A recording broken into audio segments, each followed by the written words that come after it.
एक बेटी ने कही ऐसी बातें कि उसके पापा को रोना ही आ गया।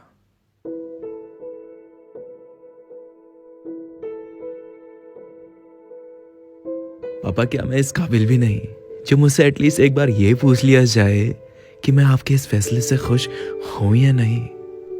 बेटियां सबसे ज्यादा करीब अपने पापा की होती हैं और बाप बेटी के इस रिश्ते में एक इतनी सी कन्वर्सेशन की भी गुंजाइश नहीं जो आप मुझसे मेरा रिश्ता तय करने से पहले ये पूछ लें कि मैं इस फैसले से खुश हूं भी या नहीं।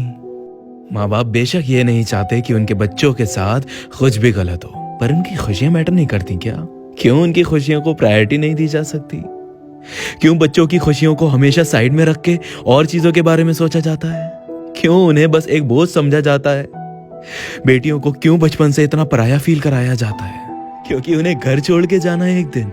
इसीलिए ना बेटियों की खुशियों की कोई अहमियत है और ना ही उनके आंसुओं की। हर चीज पर बस यही बोल दिया जाता है कि शादी के बाद तो सब सही हो जाएगा। बस ये बोल दिया जाता है कि माँ बाप तो अपने बच्चों को खुश देखना चाहते हैं। अरे अगर चाहते हैं तो क्यों उनकी खुशी जहां हो, जहां से उनके दिल की डोर जुड़ी हो, वहां उन्हें रुखसत करें? क्यों माँ बाप इतने ओवर कॉन्फिडेंट होते हैं कि लव मैरिजेस सिर्फ टूटेंगी ही और अरेंज मैरिजेस सक्सेसफुल ही होंगी?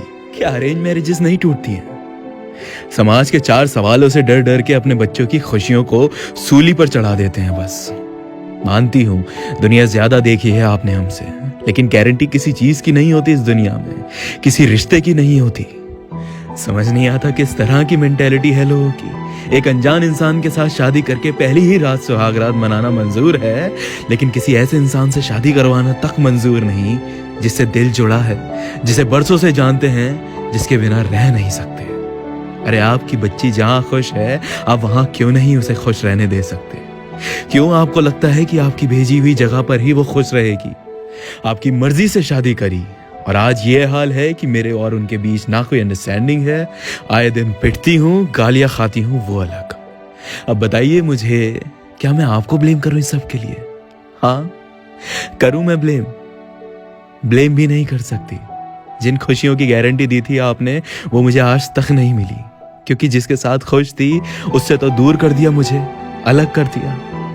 बस इतना कहना चाहती हूँ कि माँ बाप को इतना ज्यादा ओवर कॉन्फिडेंट नहीं होना चाहिए बच्चों की जिंदगी के फैसले करते वक्त। एक बार को अगर मैं अपने प्यार में धोखा खाती तो मुझे इतना पछतावा नहीं होता और ना ही मैं किसी और को ब्लेम कर सकती होती। लेकिन इस फैसले से मुझे सिवाय पछतावे और ब्लेम्स के कुछ नहीं हो रहा। मानती हूँ आप कभी नहीं चाहते कि मेरे साथ कुछ बुरा हो, पर जोर जबरदस्ती करके आपने जो भी कुछ किया है उससे सिवाय मेरी जिंदगी बर्बाद होने के कुछ और नहीं हुआ। 25-30 साल की लड़की इतनी भी मैच्योर नहीं होती जो उसे अपने सही गलत के बारे में पता ही ना हो, जिसे लोगों को परखने की जरा भी अकल ना हो। उसने भी दुनिया देखी है और वो भी इतनी काबिल होती है कि वो अपनी जिंदगी का फैसला खुद ले सके, लेकिन वो अपने माँ बाप का सर झुकने नहीं दे सकती। इसलिए अपने फैसलों में उनकी भी रजामंदी चाहती है और चाहती है वो भी खुश हों उसके फैसले से। मगर यहाँ कोई समझने वाला ही नहीं है। बस समझा देते हैं और अपने काम से मतलब रखते हैं।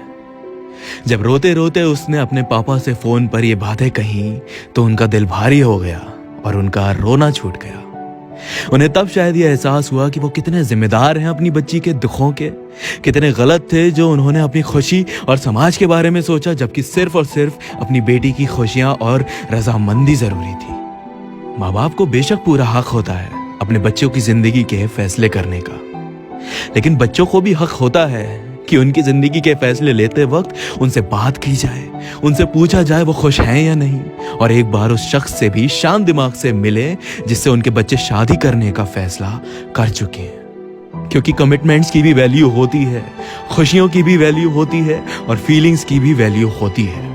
कुछ भी फर्जी नहीं होता, लोगों की जिंदगियां तबाह हो जाती हैं। बच्चे माँ बाप के लिए कॉम्प्रोमाइज करने के लिए रेडी हो जाते हैं और माँ बाप उनकी खुशियों से भी फैसले नहीं ले पाते। वाकई में बहुत दुख की बात है। न जाने कितनी मोहब्बतें आए दिन दफन हो जाती हैं सिर्फ इसी वजह से।